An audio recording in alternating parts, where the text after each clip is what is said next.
Gladys Mtsozi Nakai.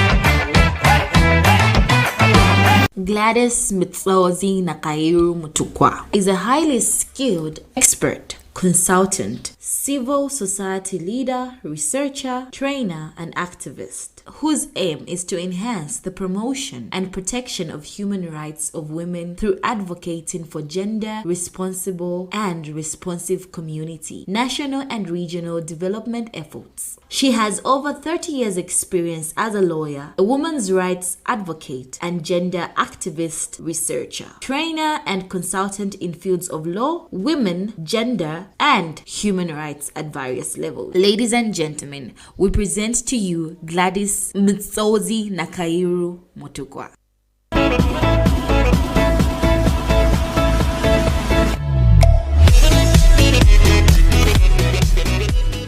Good evening. Welcome to CBC's Scars to Stars profiling interview of the leading women in Zambia's history. And you're one of them. This evening we're talking to you from your home, and we thank you for having us here. It's such an honor. We thank you for inviting us. Today we are talking to Mrs. Gladys Nakairu Mutukwa. Thank you for having us, ma'am. Thank you. Good evening. It's such an Pastor, honor. it's an honor. It's a pleasure. Yes. And thank you for this opportunity. We thank you, ma'am. You have lived such an auspicious life. You have excelled in your service to humanity. You chose to walk in the path of gender equality and human rights. Other people would have gone into business to make money, but you became a lawyer, and for over 30 years you have pursued the rights of others. Even till now, at 73, you are still pursuing the dignity and rights of women. We came today because this month of March is Women's Month, as you know, and we thought in our history as a nation, we need to capture, particularly for the next generation, what women have achieved. This year's theme is Women in Leadership, how to achieve equality in a gender, in a world, COVID world. So today we want to look at your story, where you started from, how you became. You are 73, 1948 till now. How has it been? As a woman leader, what challenges have you faced? Has it been so easy? What is that story? So that's why we are here, ma'am. Okay, welcome. Thank you very much. Thank you so much. And really, I must repeat that it's an honor and a blessing for me to have this opportunity. Thank you so much. And I want to start off, first of all, by actually saying I thank God Amen. for the blessings. God was carried me from the day I was even in my mother's womb to this day. Even at 73, I know I'm living on borrowed time, but that's a blessing from God. Long life, man. Long life will is, come. yes, and it's a blessing from God. So whatever I have been able to do has been because God blessed me. And therefore, for me, from that angle, and I was lucky enough to have parents that taught us to know God. Oh. And my father kept on saying, I am your father, but I also have a father. And if that father of mine becomes your father, then you are okay.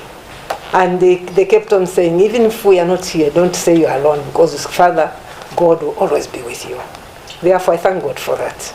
Let's start from your family. Yes, I want to even I start from my family. Then How I many stopped children? Tell me about your parents. My parents were Philip Nekairo and Jenham Nekairo. And every day, often I thank God for having put us into the hands of those two. And I think it's not by accident, he does that. My parents came from Zimbabwe actually, and when they just married, they were single with no children, and they started their lives. In 1942, they came to Zambia, which was Northern Rhodesia then. And they settled here, and all of us were born here, and they were blessed with 8 children. And I'm the eldest of the 8. 5 girls and 3 boys. So you were born into leadership? I was born into leadership because I was the eldest of the 5, and my parents kept other nephews and nieces at home So our home was always full. And in all of those, they wanted to teach us, all of us, that we look up to God, and then we look after each other, and that you are not selfish. And I want to say, I might remind you that for a lot of Africans, girls and boys, they felt that it's better to have boys. Why is that? Somehow, I don't know, that's thing that up to today, we are still trying to fight. It's an attitude that is not right, because I keep on saying, especially now that Zambia is a Christian nation, as Christians, if we look at the Bible, even in Genesis, the Bible tells us that God created man and woman. Yes. And creating a woman was not an accident at all. Yes. And God did a deliberate thing.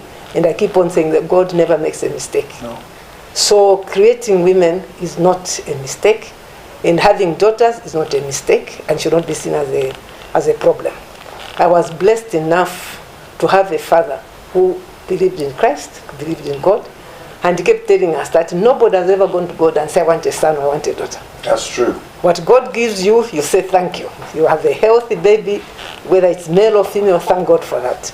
So he brought us in that way, and I think I want to even now say, I thank God for what our father and mother taught us. Fantastic. And all the 8 of us, they sent us to school. And I think about more than half of us have master's degrees. Wonderful. Because they insisted on that, and there was no difference between boys and girls. Even the nephews and nieces that they kept, they sent them to school. Did they have degrees themselves? They didn't. But they had value for education? They had value for education.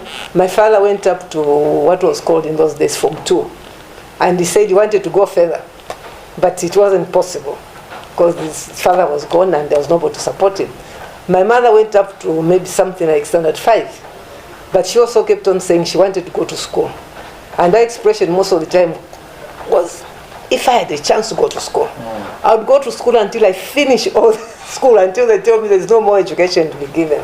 So they insisted, both of them worked together, that we all go to school. Okay. So in our home, we grew up in Dola, and I was born in Kabushi town, and I go and visit the area where I was born, and and I started school in Kabushi. But even in Kabushi, where all the time I kept on saying, in our home, there were 2 things that were not for discussion, not an option. That was going to church and going to school. Wonderful. For those 2, there was no negotiation. You're a child in the home, school time, you go to school. Sunday or Saturday when there are programs at church, you go to church. Those 2 were non-negotiable.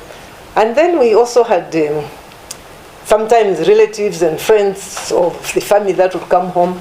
And their issue was, you have 5 girls? What about boys? Oh, you need to have children. And my father kept saying the boys and the girls are children.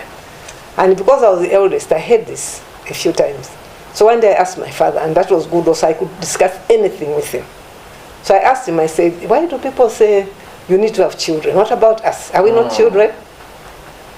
And that bothered me. And that, for me, was the root of my looking at the issue of the position of women in families, in society, and wherever they are. About how old were you then? That time, I think I must have been, when I asked him, I must have been about 6 or 7. And it stirred up the activism. And it stayed up in me. And what he did also was something that I will not forget, which I also urge other fathers to do with their daughters, was to, he took me, we were in Dola. There was, for example, that Bwanamkubwa prison, which was maximum prison then, and there were prisoners in the prison. And the condition that time was very bad. That must have been about 1954, 56, 54, that time. Yeah. So he took me there. He knew the officer in charge and asked him. And then we stood there and he made me watch the prisoners. And he said, who are those people? I said, they are prisoners. Why? I said, they did something wrong, so they are locked up. Then he says, do you know what they are doing in there? So the suffering they were doing. Then he said, if their parents came and looked at them, would they be proud of them? Then I thought, then I said, no, they wouldn't be. So he says, yes. So what you do with your life is what matters, not your sex. Wow. If you do foolish things, whether you are female or male, you'll still be called a fool.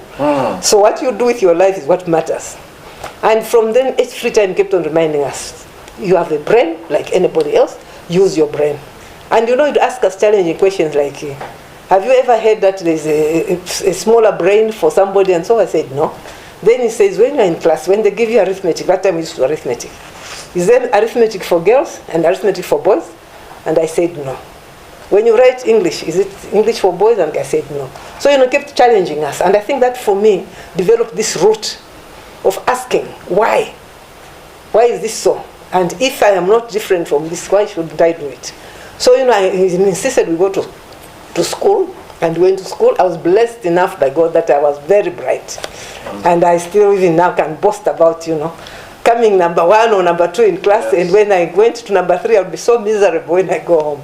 But that helped us a lot. And all that time, again, we were going to church every day. I became a Sunday school teacher at a very early age in my church.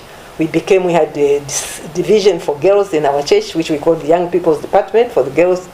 I went through the training, and then also I became a leader in that, tried to teach that. So this issue of taking steps and leading something, and also the curiosity to find, is there any way I can go beyond the boundary that I'm being shown, started at a very age, and it keeps me even now. Yesterday I was in Chibombo early in the morning. I left this place around 6 in the morning to go to Chibombo. I did, and somebody asked me at 73. I said every day God blesses me with health. Amen. And strength, and then I go and do that. So that is what sent us into school. All of us went to school and we finished that, and we thank it. And all of us are leaders in society in a way, and also even in our churches we are. My young sister who comes after me is a senior pastor in the Emi Church in Zimbabwe. My brother is a senior trustee in the church here in Lusaka. So, wherever we go, we want to... That root that was planted in us still goes on. So when I was growing up, I remember one of my brothers in the family, who was much older than us, but was brought up by my parents, used to be an interpreter at the High Court in Ndola. So once in a while, he would take me with me. And when he's interpreting in the court, I'm sitting there watching the lawyers and the other people talking in the court, and I was fascinated. And I said, one day I would like to be like them. So it started early, and that brother was so encouraging. He started buying me books when I was still in secondary school for the law school, because I told him I want to be a lawyer. And because you saw lawyer. So yes. From your story so far, your environment yes. and the significant people in your life shaped the course of your life. Yes. Going to the prison, having guests, visitors coming, and not counting women as children, and saying you need to have children. Yes. All those began to shape the person all those you began, have become. and they've stayed. And you call them roots. Yes. Those roots that were planted are still there up to now. And I think maybe if they didn't talk in my hearing, and because I was the eldest, so I heard more than even my younger sisters and brothers did. That's why I asked. And this issue of asking stayed with me. So even today I keep on asking. And I want to say again that my father, one of the things my father used to say to us, all of us, is that mouth God has given you is not just for eating sadza. Use it. If you use your mouth, you'll never get lost. Ask when you don't know. So everywhere I go, I ask. So advocacy came from there too. Advocacy came from there too. And also even what was going on in the church. So, when I was growing up then, and I was in school, even in primary school, there are some girls I went to school with who didn't finish school. I remember even on a few occasions, one girl would just disappear, and when you find out, then you're told she's been married off. That stayed with me up to today. And you would see some of the girls were bright. I still remember one girl we used to, either if she's number 1 or I'm number 1, and would exchange. Then one day suddenly we are in standard 5, she disappeared from school. What is it? Then we found out she had been married off. That hurt me so much. I went to my father and I cried. I said, this has happened. And so then, there was nothing he could do. He didn't even know where it was. Then I said, but this shouldn't happen. No, that girl would have done this.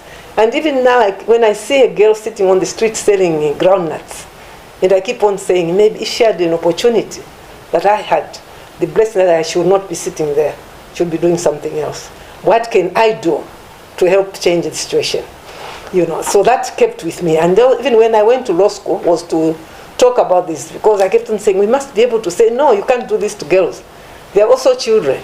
Yes. The Bible told us about, the girls went to Moses to say, our uncles want to take our inheritance. And he said, no, let me consult God. And after consulting God, he came and said, no, they have. So that for me says, the Bible tells me, God does not treat the women and the men differently. He blesses them. We have so many leading women in the Bible that were blessed by God. Yes. the society, in a way, some things went wrong. But they are not, if they are not basing that. So I kept on saying, how do I correct this? That's what made me go into law, to say, how do I correct it? I went into law school to be able to study law, and I thought I would go into the court to defend the women, because I saw even when I was growing up, I would see women being beaten up sometimes, being taken out of school, like I said, being married off, and she's not even involved in it. They're talking about paying lobola for her. She's not even consulted that, do you want to get married or whatever. Her rights are not ignored. They're ignored completely. She's not been consulted. So I said, what do I do? So then when I go to court, I will defend them. Then I want to tell you, when I qualified, and I was among the very first few, and I was admitted to the bar in 1973. 1973. You qualified in 72 and admitted to the bar in 73. And I was so blessed again that where we went after the university to the Law Practice Institute, which is now called like Ziale. We sat for 9 papers, and I was one blessed again even to pass on my first attempt, passed all the 9.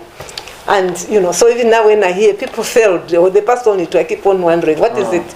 Maybe they're not concentrating. But I'm very happy now to see that in the last few years, many women are going into law.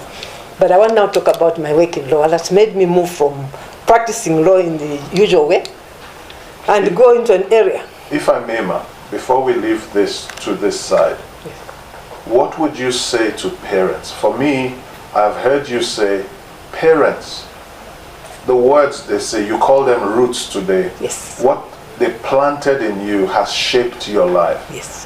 Why do we then have a lot of women still being married off? Because it's like things haven't changed since the 40s, 50s, 60s. In 2021, they're still doing that to women. What are parents listening to you today, and will listen to this maybe in the next 100 years? What should parents be mindful of in raising their children, particularly the girls? In fact, what they should be mindful of is the way they treat them and the words that they say. What they say to them, because that's what made me ask my father, was what I heard these other people say. Yes. So I checked it with my father, and my father said, no, they are wrong. And he didn't shut you down? No, he didn't shut me. I could talk to him about anything. And that's what also I said to some of my family members.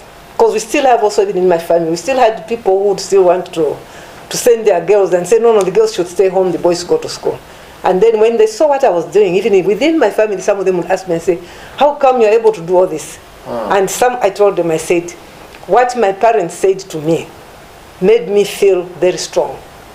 Because I told one of my cousins, said, you say your daughter is stupid, she'll grow up stupid. You tell her that she's blessed, she's strong, she's bright, she will be bright, and she'll be strong. So even today, to all the parents, we have a program we run on mentorship for young women.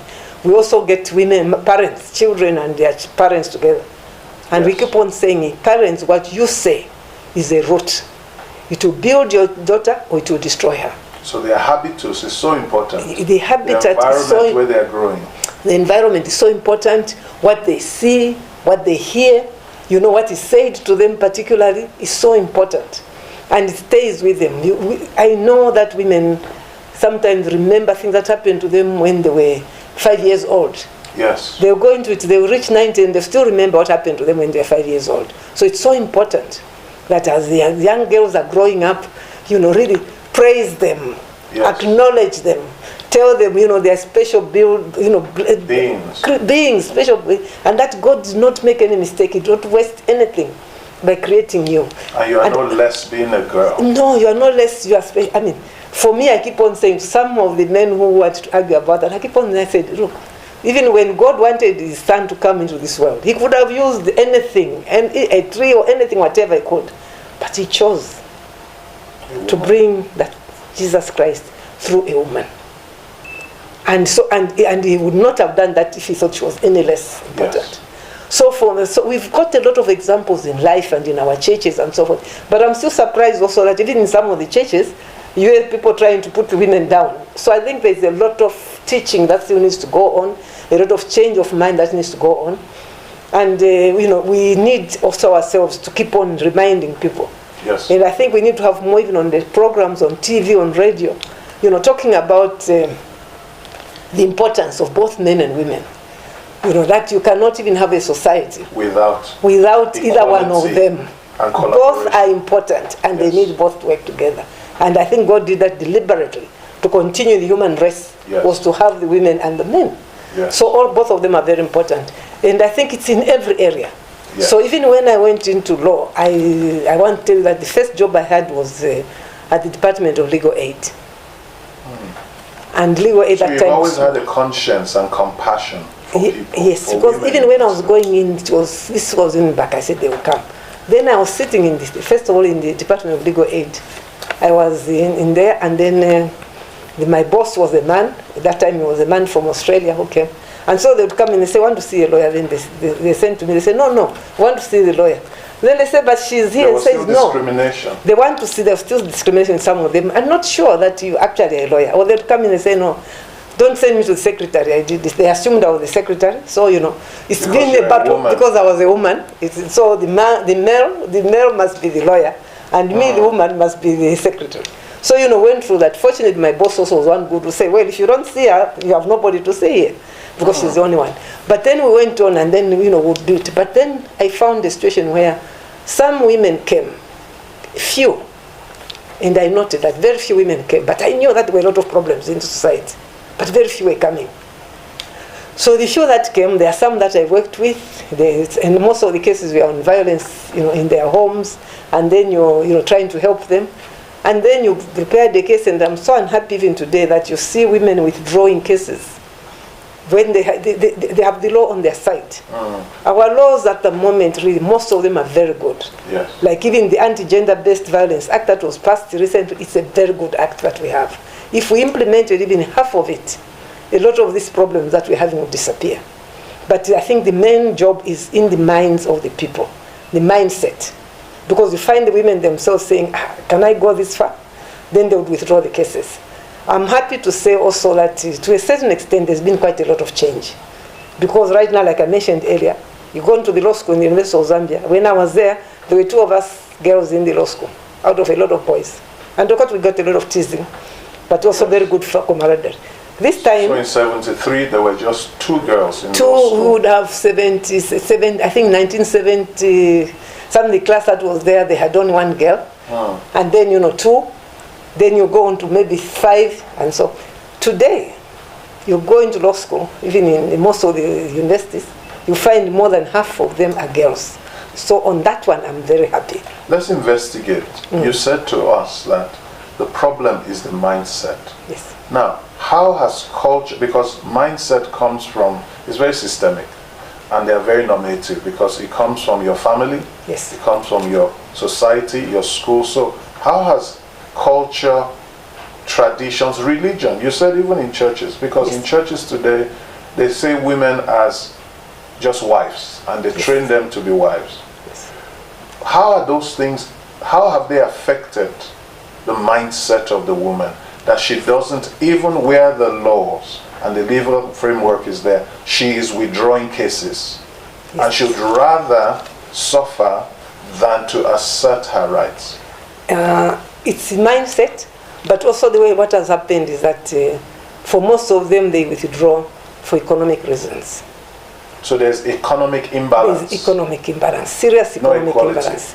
Serious economic imbalance, and you find it's changing quite a bit, but that's why even now I'm saying in this year, you still celebrate, we have the first this and that, there's that, If we count on the women in leadership in the country, or even in the world, in the other parts, yes, you have more in politics, but in the thing you are getting all these reports coming, how many women are directors, how many women are MDs, how many women are, it's very few. We're still living in the world, we're still moving towards that. Yes. So there's this, I keep on saying that there's this unfinished business of being able to say that both men and women have the same rights. They're equal. And they are equal, they have the same minds. When you put a woman even to do something, she does something tremendous. Like even today, I want to be able to say that when you put even a woman who has never been inside a classroom to do something, I mean, most families are being brought up by women. Single-handedly. Yes. With a little bit that they do. She'll sell on the street. She'll sell in the market. She'll do all sorts of things. She'll go and work in somebody's house as a maid, but she'll be able to send her children to school. So I think if we are, our countries are suffering, and I think I'm bold enough to say, even our economies in the countries are not developing as much as they should, because we are wasting a tremendous resource that is in the women. If you look at countries where women have led, Germany, you have not Netherlands, New Zealand, you have countries like that. Women have so done well. Angela Merkel, for example, in her how many years, over 18 years thereabout, she has done so well. So if we have 50.7% Zambians are women, how do we run with only 20%, less than 20% in leadership? That's the thing. That's the problem. That's where even today, when we look at where we are economically, we are working like a lame duck. You know, one part of us that can also contribute is not being given an opportunity, or is not being equipped enough to play their part. If we move to that, like you said earlier on, Pastor, I agree with you completely, and the statistics are there, we use them many times.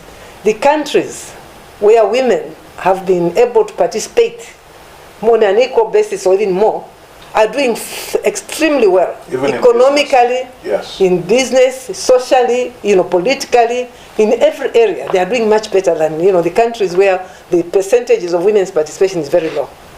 And I don't know why a number of countries we are failing to see that correlationship, or saying you have a resource that you are wasting, a resource that God gave you. I mean, we are 57% women in this country. God gave us that resource. Let's make use of it. And the laws at the moment, we're still trying to change some of the laws and the policies, and also in the systems. So you can see the laws are good, have changed a lot, but the operations by the human beings, when it comes to a human being, then you find now we are having people they are going to be nominated for elections. We're watching, want to move. In Zambia, we ourselves, like for me, I want to say, I've worked in the area of women and law and women's participation on the international level and the regional level. I participated in the development of instruments. You led representing Zambia at regional level, at country level, continentally, globally, you have represented Zambia. And then, the people that we trained, I know in some of the neighboring countries I go into, I meet ministers who say to me, oh, she was my teacher. So I helped them.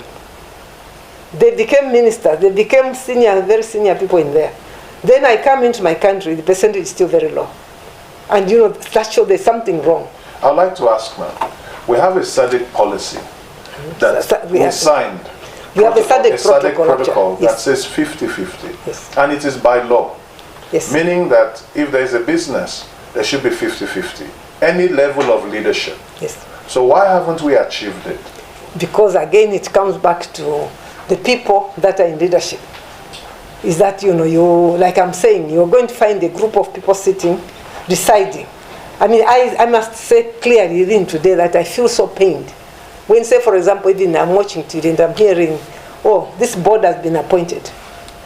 And you might hear maybe one or two women. The rest are men. Now, we need to get to a point where we ourselves feel, even the conscience, that's what I'm talking about, the human element. This thing of saying the law is there. But, the people are not, internalizing it enough and let it lead in their decision making. So is it a cultural block? No, I think it's just, I think it's patriarchy, and it's also just, what would I call it, insensitivity.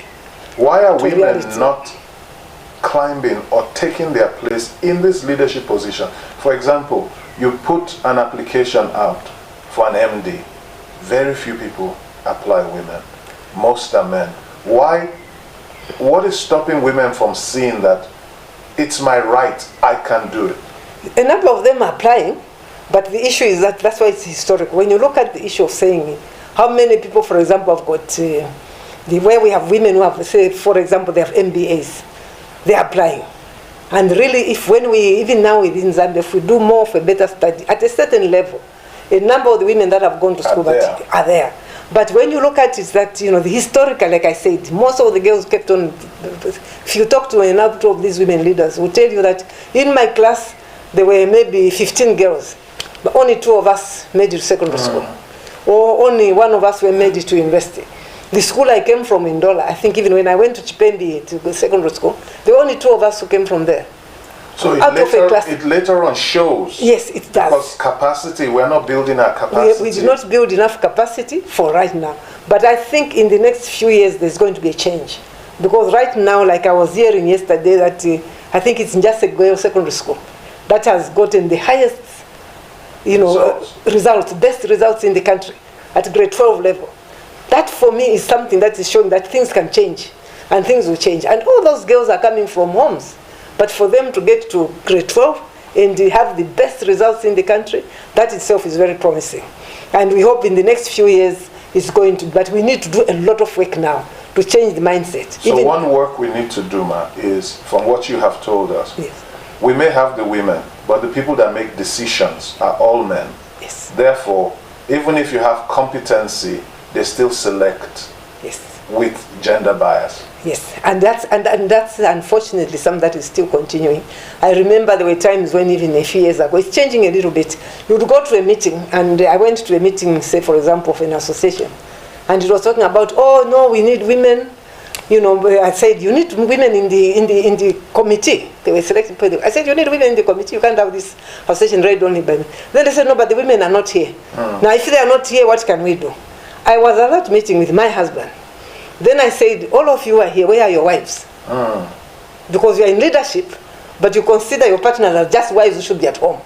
So your wives at home, when you are here, you are getting elected. While they are at home, they are not getting elected. So until also at the personal level, the men themselves begin to see their partners and the advocate as equal thing, yes. Where even I want to see a situation where even a man will be sitting there in his situation and says, actually, my wife is qualified to do this. And look at it. Oh, my wife's friend is able to do this. But at the moment, when also a number of men we have still look at their wives as wives who should be at home. Therefore, you have fewer that are going to be. And then it's the men themselves who are so forming these boards. And when they're looking at the boards, people to come, they're looking at their male friends. Let's talk about patriarchy. You are describing for us patriarchy. Power, privilege, position. All men. Yes. In Africa, we see the advances Rwanda, Kenya are trying to do, and other countries are coming. And Zambia is, hopefully we're catching up. Yes. What does patriarchy do? If you can, particularly as a gender expert, what is patriarchy and how has it been limiting women in your own experience? In my own the patriarchy is, this mental attitude of thinking the only one who can do something is male. And the woman cannot. Where you fail, you're even seeing your mother in your home, bringing up the children. But you still do not appreciate that, Actually, I went to school because my mother was doing this. So that is where I'm talking about this mental blockage that needs to be broken. To be able to see the woman for what she is. To be able to see that even if she doesn't take out the money to pay your school fees, she's made it possible for your father to get that money and pay for your school fees. And manage the money. And she manages the money, even the little bit she'll be able to manage it. And so even your father is able even to go to work to make that money because of what she's doing. Yes. Now until we can value the work of the women. And those times have changed, ma, because women earn more now. Yes, women earn more, but you still find that the women who earn more, they will still be able to, the guy will be able to make all the decisions. He may even be sitting in a position where he is, and there are women who are available, but you won't even think about it. You have men, I've seen situations where you have these men making decisions. Their wife's friend, wife's sister, wife's cousin is very capable, but they still want to just see her as my wife's friend or my wife's sister, and not be able to say that this person can actually become an MD where I am and appoint them. Yes. And give them an opportunity, or even just to tell them, put in an application. There are these openings. They are not doing that, and that needs to really come up. And that's why even now we keep on having, the first woman, this, the first woman, this. You've seen it even in the world. Yes. Right now, even this morning, I was looking at this issue of, the new Director General of WTO. The first woman. First woman, and they're putting it first woman, first African. Yes. So, it's this mental block that needs to break. When can we have a situation where, and when you look at Africa, is much bigger than most of these continents. In Africa today, we don't have a female president. Right now, we don't have. We had president in Liberia, Ellen Sirleaf Johnson, and we were hoping she was the first And then Joyce Banda from Malawi came in, and they were, at some stage they were two. And at that time we had a few more prime ministers and vice presidents, and we were very hopeful a few years ago. Ethiopia has a president, but it's a ceremonial. The prime minister is the one. Prime minister is who runs the thing. But even that is still the beginning. And Ethiopia has done quietly. Even there, in the judicial system, they've got quite a number of women who've done that. In Zambia, we've done also, we have a chief justice and a lot of women judges. We've also got, for Zambia, we boast about having the first female vice president. Yes. And we are praying and hoping, and we need to work to make sure that it doesn't end up as the way it's happened in Liberia. That when the first female vice president moves on, then that's the end. That's the end. No, we want this to be a door opening. To be followed for more. Prime ministers, vice presidents, presidents, leaders in different managing directors. We want this to open. Can I ask a question? So we have our vice president. We have some banks. We have Zanaco, we have Access Bank, we have Citibank. Yes. And I think one or so other 4 women are leading. Come to the political space. You have 4 men vying for a role and 1 woman. But the women still don't vote for that woman. They vote for the men. You have 2-3 women vying for a post. They don't come together to agree. And there's only 1 man, and there are 3 women. Yet, they vote for the man. Because how are we women creating space for other women? We are doing so, but not sufficiently. And again, it goes back to the mindset change. Like the example you gave, for example, of Rwanda. Rwanda is where it is, partly because the president himself decided. He's a champion. He's a champion of that, and he did that. But then again, we are saying you also don't know to a situation where you depend on one person. It's the system that should change. Yes. It should be systematic change. Because if that one person moves off, then you go back to zero. Back. So, and we want to avoid that kind of. So you need to build the base and build also and have this change of mindset where people see it. I feel very unhappy at times when I hear somebody saying, oh, can we have a woman there? And then say, but you've got these women who are doing very well. Like you gave example. In the banks, we're doing extremely well. Yes. And nobody even today can stand and say because there is a managing director who's female, their thing is not doing. They're doing extremely well. But how often then are we hearing other boards getting more women to head them? Why is this not passing? To say we've seen these women doing very well. Therefore, in these institutions where we are, let's bring more women. Like in public sector, you look at the number of ministers, it's better than it's been before, but it's still not enough at all. Less than 20%. And this is when we are also the people who've been leading the African protocol on the participation of women, we're leading the SADC protocol on this, then we drop down. And it's so painful. So you need to be able to say you want the system to change. This time also we miss opportunities, but we hope as we are doing the elections, we're going to have this. But I think for me, Zambia is suffering.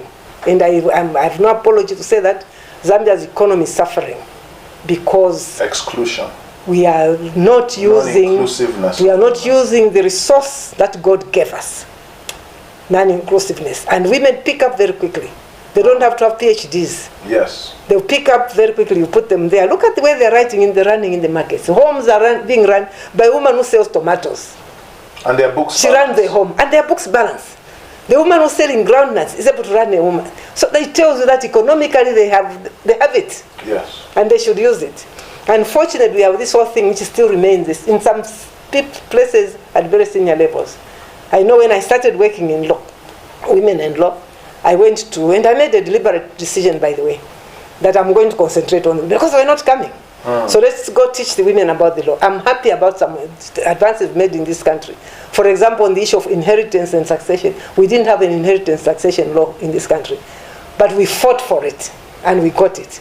And I'm happy to say it's not showing, but right now, when you go into the local courts, you find the number of women who are going there and claiming their rights and saying, okay, I want my 20% and 50% to my children. That, for me, is a very big beginning. It should happen at a much higher level. But we didn't. But when I went, for example, when I started law, I know I went to a very senior person. I was asking for something, and I wanted an appointment. I want to talk about women's rights to him. I didn't get an appointment for a whole 4 days. The 5th day, because I insisted, I said, I'm not going until I do. And this very senior person in a senior institution says to me, oh, you're talking about, you see, if you told me you're talking about human rights, I would have seen you, but you know women's rights. That hit me here. Yes. That hit me here. That is then so I said, insensitive. yes. So I said to him, I said, oh. Then, but also because I was taught to use my mouth and intellect, then I asked him, I said, can I ask you, sir? Is a woman not a human being? I said, I thought human beings are both men and are human beings only men? He says, no, of course, the women are also human beings. I said, so then, if human rights are about men and women, so why are you saying women? He says, oh, no, I didn't mean it that way. That's why I said, also, it's now being able to connect intellectually, to be able to connect that when we talk about human rights, we're talking about the rights of both men and women, the rights of both boys and girls, and that one needs to come through, I know, so we need to change that so much. I'm hoping that when we're having elections this year, we'll do something. And then during this International Women's Year, we were hoping that we would have been talking about something much better. We are very happy with having the female vice president, but one person cannot do it alone. Yes. All the things that she might want to do, she needs a lot of support on the sides for us to move. So we need to move it not only to remain at vice president level, but to make sure that at all other levels, you have women who can participate in equal numbers. Do we have women that sensitize other women about, for example, you talk about elections. Do women listen to what that person is going to do for women to decide their vote? Or do they just choose a party flag? Do they listen to the issues? And are women advocating for women? If you are the majority, 50.7, are we advocating that listen to the issues before you make a choice? Who is going to work for women before you give your vote? Do we do that? Yes, we do that. We have organizations that have done so. In fact, we've reached where we are.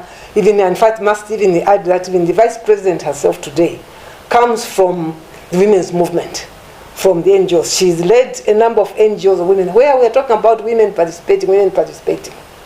So that has given us that and given a few other women. Those organizations are still there. We have the NGOCC, for example, which is the umbrella body. We also have the National Women's Lobby Group, which I led for a number of years. And we changed in 1991, got more women candidates than we ever had before because of the advocacy that was going on then. And it's continuing now to do that. The thing that comes up is this issue of the party flag and also, women. And then if somebody says, if this woman's standing on another ticket, if I vote for her, I'm defeating my own party. And we still have to work out how we can do that. So that's a mindset as well. That's a mindset also. But there's also this issue, that's why we talked about proportional representation. That's been done in other countries.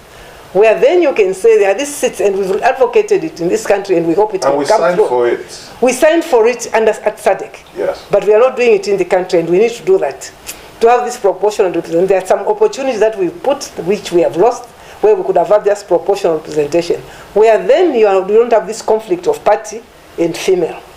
But where you know that maybe out of a parliament of so many, 30% or 50% of it is going to be female.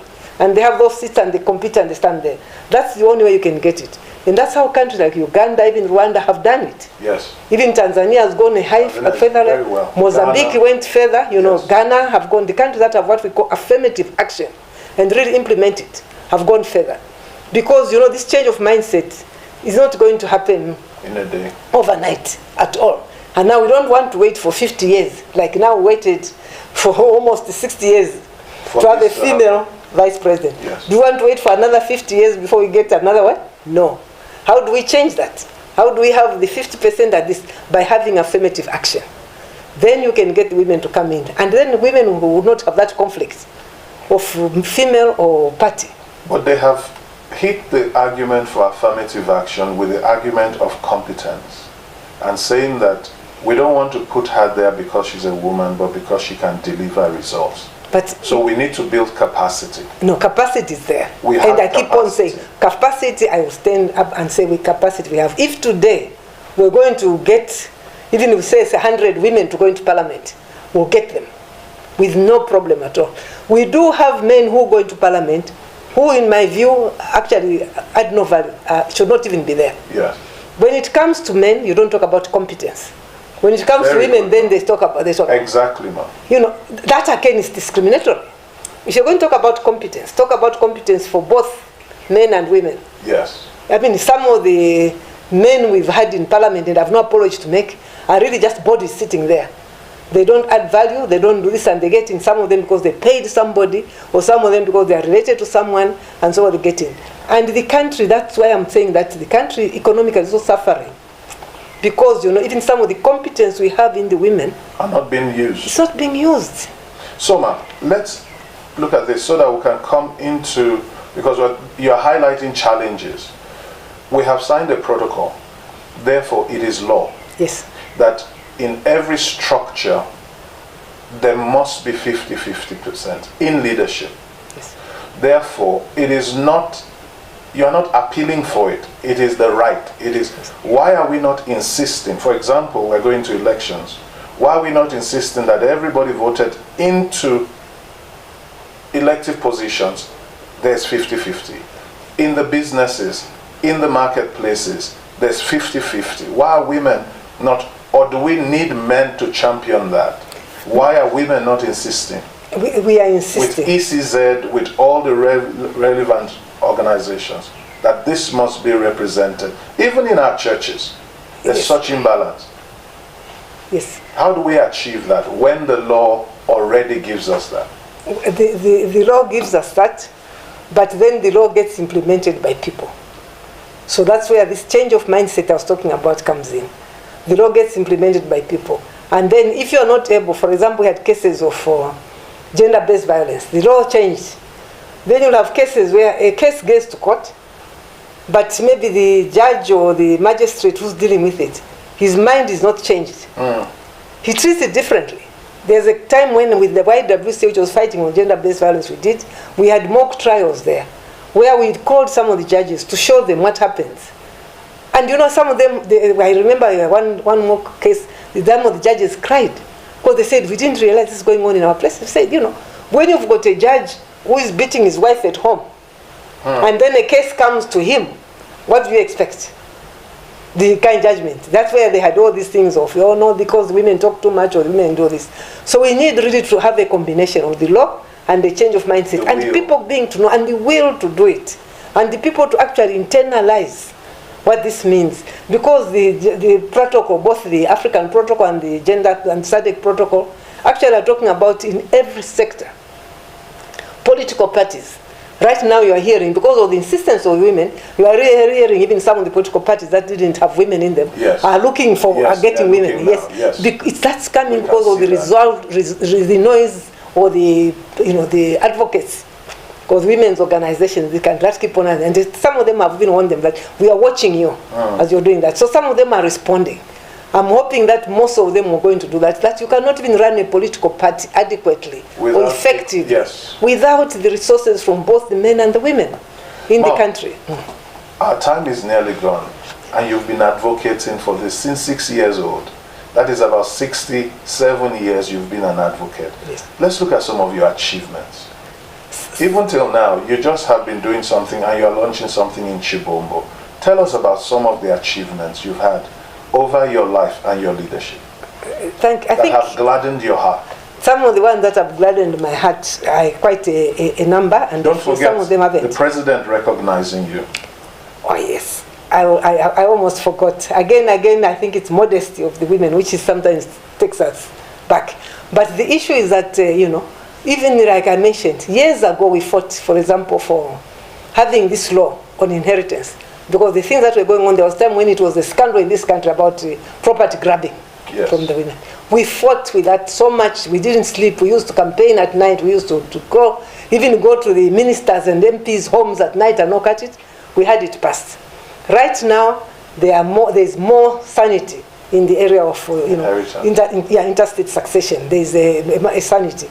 And there are times when I felt so happy one day personally. I was at a place where there was a funeral, and then people said, in this area, when there's something like that coming up, we mention your name, and they say, no, it's okay, we'll do it right. Because they don't want you to come.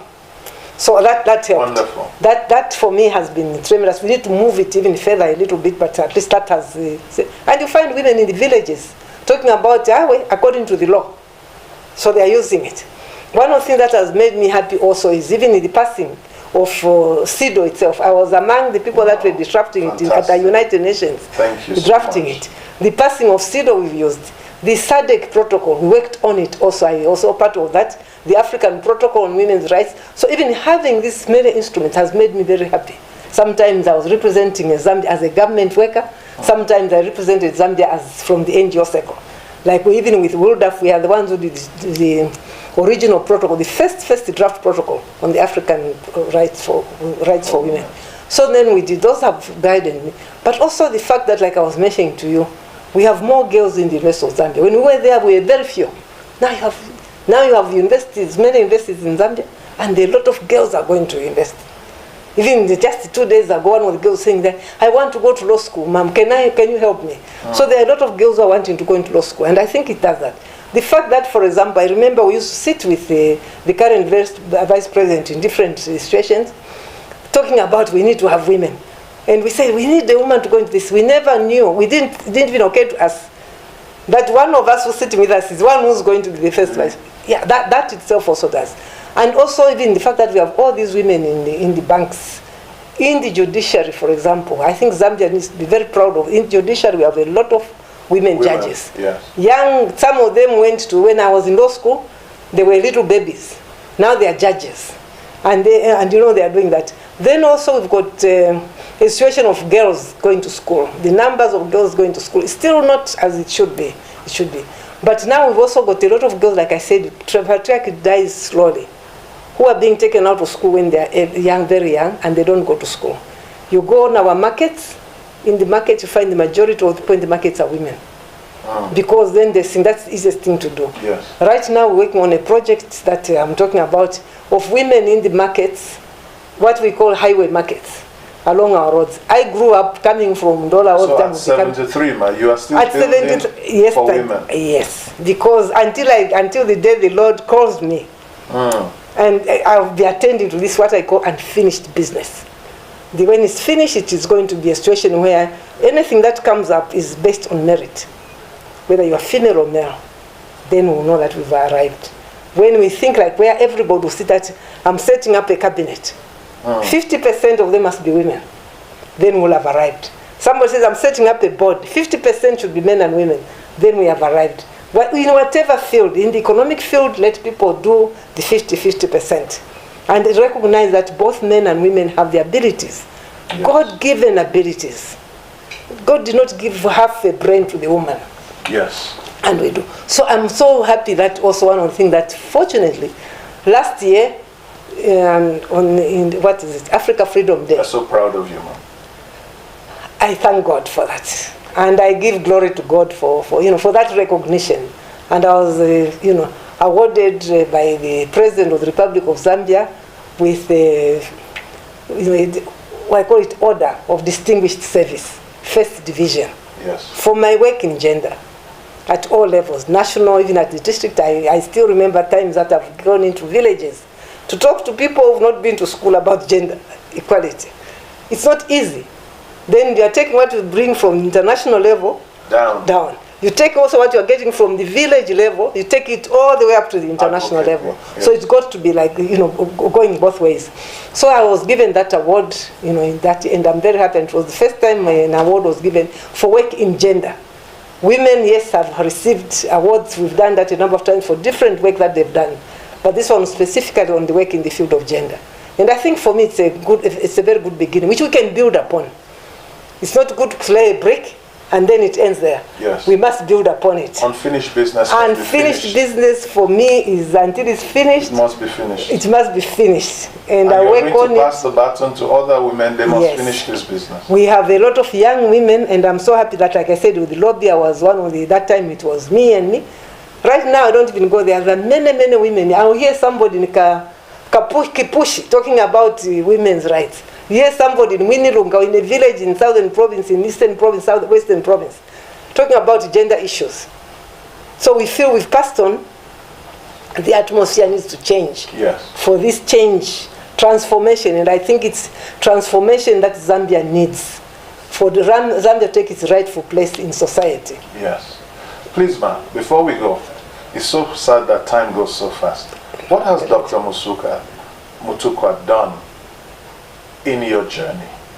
You told us about him, you said how he has been, but I would like to hear from you. Do we need men champions? Do we need men collaborators? What has he been to you? He's been a collaborator, he's been a support, he's been a partner, and I said so before in one interview that I was blessed by God. Because like I mentioned earlier, I had a father who really supported and put this and really gave me hand. Kept on saying, there's nothing wrong with you, you're a girl, you're special, you're what. And then I was blessed enough to marry a man also who is like my father. Maybe it was this. He's been a support right from the beginning, from where to go. I was asked one day if I could do that. There are a lot of things I would not have done. And I think even the minister has recognized he's been a support. And he's been the type of man that I'm saying we need more men to do. Even when I'm not there at a place and something comes up, and you very freely say, no, my wife is very good at that. My wife will do that. There was some time when somebody even asked, he was coming to Zambia to do something. He was not even in the country. And he gave this man my number. He says, when you get to Zambia, call my wife. She's the expert in that area. Fantastic. So, and without worry of anything, he gives that man. This one says, your husband told me you are the expert, you are the one who knows this. He's been a support, and he's also a champion. And he also, fortunately, comes also from a family where he's been supported, and he's really been a fantastic support. And our children turned out also that way, because we're seeing it from us. So we've been an example also within the family. Yes. And working together. So even the award that I got really, well, I was with him there, and it was our award. Wonderful. I would not have done it maybe as much as I did without him. Beautiful throughout. Partnership. It's a blessed partnership in that area. Please, ma, talk to Zambia now. You have run your race, and there's still a lot for you to run. And we pray that God will give you many more years. What would you say to the woman watching you now? What is your counsel with you going through life fighting for women from the age of 6? What are our gains, and what do they have to finish in this unfinished business? What they need to finish, what I'm even talking to the women of Zambia, is there was a time when we were told that the sky is the limit. I want to tell them that in this situation, even the sky is not the limit. Because also God will help you, what you do. You do it with all your heart, God will help you. The women must go for it from an early age. Talk to your daughters, even while they are still in your womb. Talk to them that God has given me something special. And when it comes out, it's going to be special, and it's going to do something for this world. We are told, I read somewhere, it says that what God gives you is your life. What you do with it is what your gift to God. Yes. Therefore, for the women of Zambia, is in whichever area you are, do your best. Go to bed at night knowing that I've done my best. And I've contributed, I've made this. I've used all the abilities that God gave me. No apologies to anybody. And if you have sons, especially daughters, teach your sons to be men that support their wives. I have a son, for example, I'm very happy.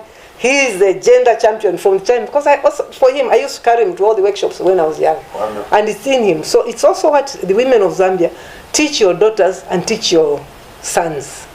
Very important to teach your sons.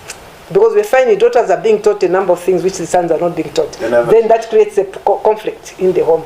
But if both learn to value each other as human beings and God-given abilities, then there will be no conflict. They work together and the whole country will go forward. Because in any case, the home is the basic unit even for national development. Yes. So women of Zambia, take it. The election is coming soon. Please, I know at the moment what we are trying to fight is to reduce the role of money in politics, because women don't have much money. The money they are making in the markets and whatever they are, they use it to maintain the families. Now they won't have that large thousands of money to take into politics. No, don't let money knock women out of political leadership. But for the women that are able to go for it. The thing is going to be, we'll give you support. Yes, you may fall the first time you do. Go on doing it. Thank you, Mark. The last question, talking to the women's movement. I know historically we've had a very strong women's movement, and you are evidence of it. To change our narrative, as our final word to the women, talking about, you left us with politics coming in by August. How do we change our narrative from money politics, from party flag voting, to women issues and empowerment of women, that by October 2021 we should see 50-50? What is your what is your counsel to the women's movement right now? I think my counsel to the women's movement right now is, when we made progress, we had a common agenda. Right now, I'm seeing women's movement is going in different directions. Right, if we have this common agenda, especially to insist initially for now on this affirmative action, where we have a number of reserved seats for women. Well, that has happened in other countries, because once you get even 15 women who have come in on that special seat, what they do will encourage more women. In future, we're going to have, then you have more women coming in. Therefore, the women focus on this affirmative action. 50-50. 50-50 in the political parties. Insist on 50-50. In the government, insist on 50-50. At local government, insist on 50-50. And at every section, let's insist on 50-50. This time, other subjects maybe should be put aside, because once we go to more women there at the table, then they can address these other issues. But if they are not there, those issues will not be addressed. So the important issue for the women's movement right now is to focus on getting 50-50 women into parliament, into the councils. It's even very important local government level that we have 50-50 at that level. Mayors of the places, town clerks, town, whatever they are called, we need to have 50-50. Things will change that way. And I think for me, my appeal to the women's movement is, let's suspend, or even let's put less pressure on the other issues and concentrate on this, getting women to the table at a 50-50 basis. We want to thank you, Mrs. Gladys Nakairo Mutukwa. Thank you. You have fought your fight, and you are still fighting. From 6, you have been standing up for women's rights and human rights. You are speaking to our women now, and every woman is part of the woman movement. Yes. You said the finishing of the job is the ultimate. Yeah. We can't leave it unfinished. No. And you are saying to us, we must go for 50-50. We want to thank you for your service to this nation, globally, continentally, regionally, locally, even at the grassroots. You are still working in Chibombo, and you are going all around putting toilets in every market, for ablution blocks for every woman, maintaining her dignity. We want to thank you for your service. From Lead Africa Women's Institute, from Lawi, we thank you. Thank you very much. Thank you so much. Thank you very much. I thank you for this opportunity, and I thank God for the blessing and the favor. Thank you. Well, we've been talking to you and to the guests. We say we have been talking to an exemplary, most esteemed woman, and we celebrate you as a nation. Your award last year was so well deserved, and we pray that every other woman will pass the baton. We will be coming to you to throw the baton to another woman, so that another woman can catch this baton and run their race. Thank you so much, ma'am. Thank you very much. Have a good evening. You have a good evening.